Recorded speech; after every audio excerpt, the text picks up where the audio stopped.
on his blindness intermediate English poetry का तीसरा lesson है। और ये जो कविता है वो सॉनेट है, इसको जॉन मिल्टन ने लिखा है। जॉन मिल्टन 17वीं शताब्दी के एक महान कवि थे और उन्होंने इस सॉनेट में अपने अंधे होने पर अपने मन की व्यथा को व्यक्त किया है। ये जो सॉनेट है, sonnet is a poem of 14 line. ये 14 लाइन की कविता होती है सॉनेट, और ये इटालियन सॉनेट है। इसी को पेट्रार्कन सॉनेट भी कहते हैं, क्योंकि इटली में पहली बार पेट्रार्क ने लिखा था। और ये जो सॉनेट 14 लाइन की जो कविता है, इस सॉनेट में 2 पार्ट होते हैं। जो पहले के 8 लाइन होती हैं, the first line of this sonnet are called octave and the remaining 6 lines are called sestet. इस समय ये ऑक्टेव पोर्शन लिखा हुआ है। और ये जो सॉनेट है ये पर्सनल सॉनेट है। It is also called a Miltonic sonnet. Milton ने लिखा इसलिए इसको बोलते हैं मिल्टनिक सॉनेट। इससे पहले कविता शुरू हो तो हम थोड़ा सा इसके बैकग्राउंड को जानते हैं कि जॉन मिल्टन ने ये कविता क्यों लिखी और वो क्या व्यक्त करना चाहते हैं। एक्चुअली जो सॉनेट होते थे, सॉनेट में सामान्यतया जो है वो लव पोएम हुआ करती थी, लेकिन ये कविता जो है ये मिल्टन की एक प्रकार से अंधे होने पर उसने उसके अंदर जो माइंड में जो उनके अंदर डाउट था ईश्वर के जजमेंट को लेकर के, उसको व्यक्त करने के लिए मिल्टन ने लिखा है। Milton was a very religious poet and he had a firm faith in God. उनका ईश्वर में पक्का विश्वास था, और इसी वजह से जब वो इतना लिखते थे कि उनकी आंखें खराब हो गई और उनकी आईसाइट चली गई, उनको दिखना बंद हो गया। एक्चुअली ये कविता मिल्टन के अंधे होने के बाद लिखी गई। तो मिल्टन ने लिखा कि जब वो अंधे हो गए तो वो सोच रहे हैं कि वो कविता कैसे लिखेंगे, और ईश्वर ने उनको जो कविता करने का गुण दिया है उसका वो कैसे उपयोग करेंगे। तो यही उनके मन में था कि जब हम कविता नहीं करेंगे तो ईश्वर इसके लिए हमें सजा देंगे कि हमें माफ कर देंगे। तो this was the humour, this was a doubt of his mind that he want to communicate to this particular poem. तो उन्होंने इसमें एक पैरेबल है मैथ्यू में 25 चैप्टर बाइबल में आता है। तो मिल्टन ने जो उसको पढ़ा था तो उसमें इस कहानी को, ये पैरेबल को इसलिए पढ़ना जरूरी है कि ये जो टैलेंट लिखा हुआ है इसका पूरा जो है वो रिलेशन उसी से है कि उनके माइंड में जो डाउट हुआ वो इस कहानी, ये बाइबल की जो उनके अंदर जानकारी थी उसी की वजह से हुआ। तो उस स्टोरी के हिसाब से जो बाइबल में बताया गया है, तो उसमें एक आदमी जो व्यापारी था वो जब वो यात्रा पर जा रहा था तो उसने 3 नौकरों को जो है, एक नौकर को 5 गोल्ड कॉइन और एक नौकर को 2 गोल्ड कॉइन और एक तीसरे नौकर को 1 गोल्ड कॉइन दिया था कि आप लोग इससे बिजनेस करना, हम लौट करके आएंगे। जब वो लौट करके आया तो उसने तीनों को बुलाया। तो पहले वाले से पूछा जिसको 5 गोल्ड कॉइन दिए थे जो है बैग ऑफ गोल्ड, तो ये 5 कॉइन नहीं, ये एबिलिटी थी, ये क्षमता थी, ये प्रतिभा थी। तो उसको टेस्ट करने के लिए उन्होंने अलग अलग प्रतिभा के हिसाब से अलग अलग एबिलिटी दी थी। तो जो पहले जिसको 5 मिले थे जो है गोल्ड कॉइन, तो उसने जो है उसको कमा करके उससे डबल कर लिया था।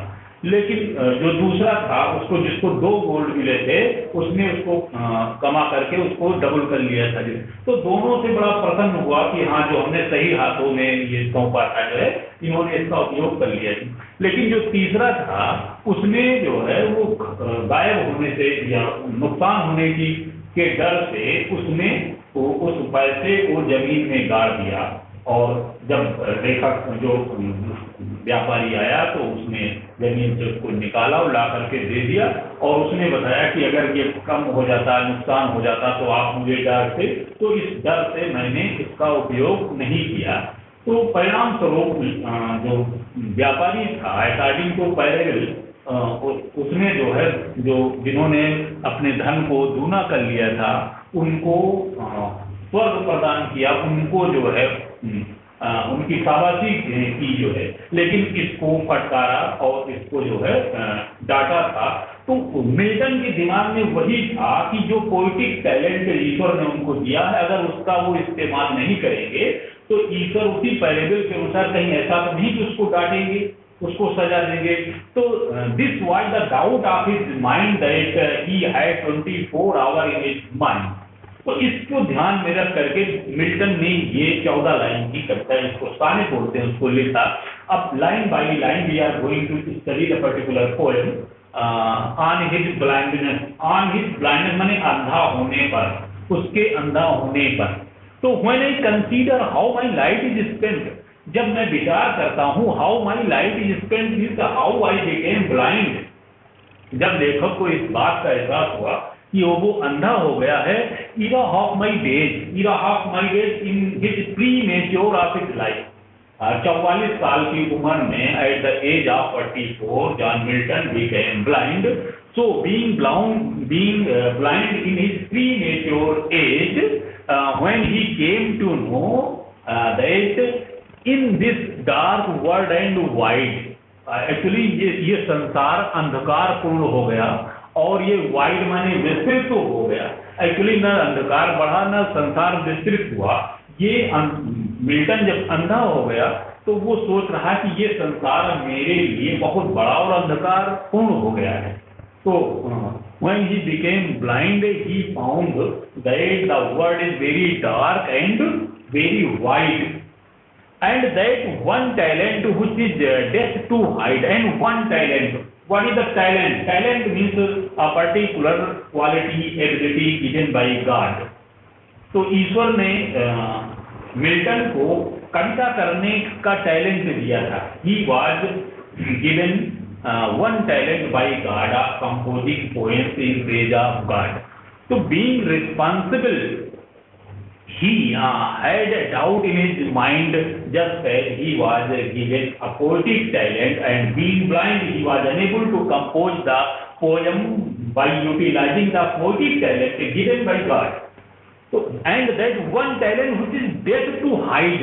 Death to hide means मृत्यु तक, मृत्यु पर्यंत वो गुण, वो क्षमता मेरे अंदर छिपी रह जाएगी। Means being blind he was unable to compose poems, so his talent given by God was useless in his life. Now he was unable to utilize the poetic talent. तो वो कविता करने का गुण जो है मृत्यु पर्यंत उनके अंदर छिपा रह जाएगा, उसका वो उपयोग नहीं कर पाएगा। Lodged with me useless, lodged with me, the poetic talent is in him useless means now he is unable to utilize the poetic talent. Though my soul more bent, अब यहाँ पर मिल्टन अपने डिटरमाइनेशन को शो करता है, अंधा हो गया है लेकिन वो कहता है कि my soul is more bent.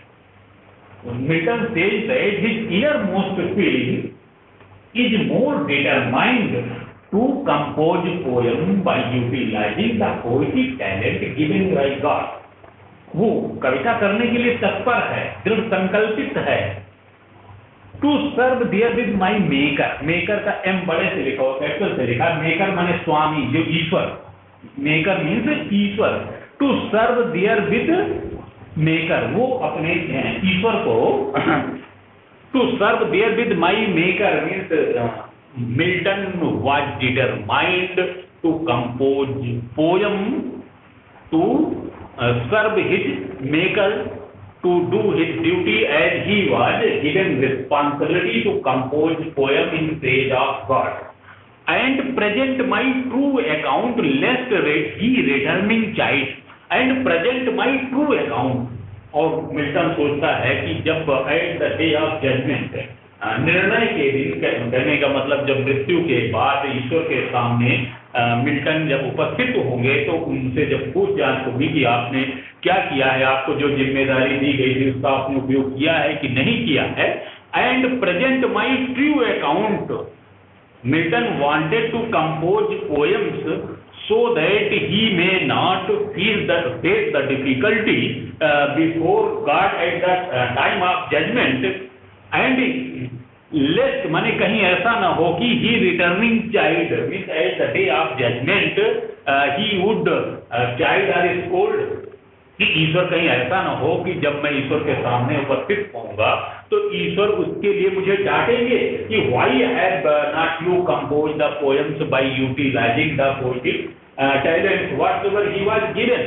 तो ये दिमाग में उसके डर था कि अगर कविता नहीं कर पाएंगे, being blind he was unable to compose the poems, he thought lest he should be scolded. Doth God exact day labour like denied, क्या उस दिन ईश्वर जो है इस चीज को भूल जाएंगे, अवॉइड कर देंगे कि अंधे हो गए थे तो क्या हुआ, लेबर लाइक डिनाइड मीन्स अंधा होने के बाद भी क्या ईश्वर हमसे अपेक्षा करते हैं कि उसके बाद भी मुझे कविता करनी चाहिए थी। कहने का मतलब ये है कहीं ऐसा तो नहीं कि ईश्वर ये हमसे कहें कि अंधे हो गए तो क्या हुआ, तुमने कविता क्यों नहीं लिखी। ये दिमाग में उनके डर था जो है, क्या अंधा होने के बाद भी ईश्वर मुझसे कविता करने की अपेक्षा रखेंगे। Doth God exact day labour like denied, like को डिनाई कर देंगे जो। And I fondly ask means, कभी कहता है Milton, I fondly means anxiously, very eagerly, very keenly ask this what did the poet ask? The poet asked what will be the judgment of the God, but patience to prevent that murmur soon reply, वो आगे आएगा, but patience to prevent, लेकिन patience माने धैर्य, उसका अंतरात्मा जो है टू प्रिवेंट, लेकिन उसकी अंतरात्मा जो है उसको रोकती है, प्रिवेंट करती है। प्रिवेंट माने रोकना, पेशेंस माने उसकी अंतरात्मा, patience has been personified here, patience माने धैर्य, उसको रोकती, जो उसके दिमाग में जो कंफ्यूजन था उसको वो रोकती है। और आगे जो है वो कहती to prevent that murmur, to prevent that murmur, जो दिमाग में उनके डाउट था कि ईश्वर उसके साथ कैसा व्यवहार करेंगे, सून रिप्लाई, तो उस डाउट को रोक करके उनकी अंतरात्मा सून रिप्लाइज माने जल्दी ही उत्तर देती है। क्या उत्तर देती? God does not need either man's work और हिज ओन नीड्स। उसकी अंतरात्मा कहती है कि ईश्वर को किसी व्यक्ति के कार्य की या किसी के उपहारों की आवश्यकता उसको नहीं होती है। ईश्वर किसी व्यक्ति से कोई कार्य या कोई उपहार नहीं चाहता है। Who best bear his mild yoke? God does not need either man to work. He does not like a man to work him, and he does not like any gift from his children, human beings. Who best bear his mild yoke? The person who best bear his mild yoke.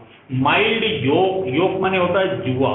जुआ का मतलब वो जैसे बैल जो है वो बैलगाड़ी को खींचता है, तो अपने बैलगाड़ी का बर्डन और अपने कंधे पर ले करके जो है वो खींचता है।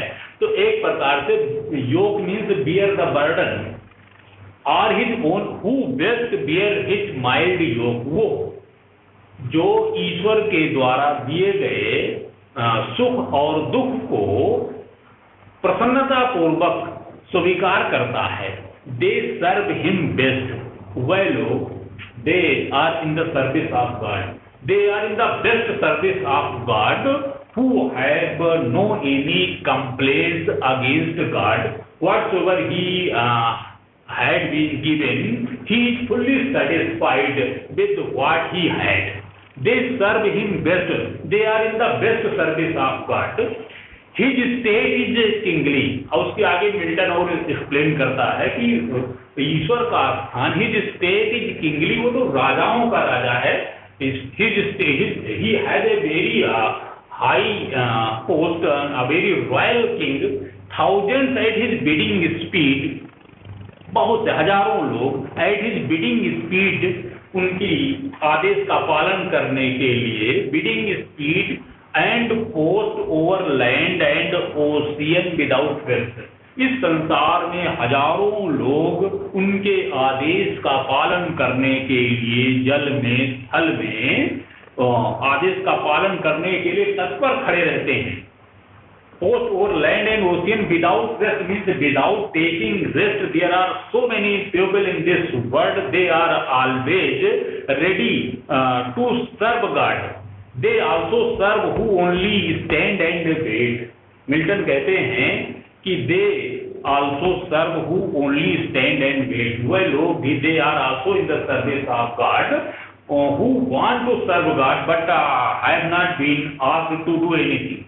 They also serve who only stand and wait, means the people who are ready to serve God and they have not been given a particular work to do, they are also in the service of God. It doesn't matter that if we are asked to do something, if we want to serve God, we are in the service of God. ईश्वर उनको भी अपनी सेवा में स्वीकार करता है जिनसे कोई कार्य नहीं लेता, वे लोग सिर्फ कार्य करने के लिए तत्पर ही रहते हैं। तो कहने का मतलब ये है कि जो व्यक्ति ईश्वर के द्वारा दिए गए सुख और दुख को बिना किसी शिकायत के समान भाव से ग्रहण करता है और ईश्वर में पूर्ण आस्था रखता है, तो ईश्वर ये मानता है कि वह लोग ईश्वर की सेवा में हैं, उनको ईश्वर की सेवा में स्वीकार कर लेता है। तो इस प्रकार से on his blindness is a very famous poem by Milton now comes to and.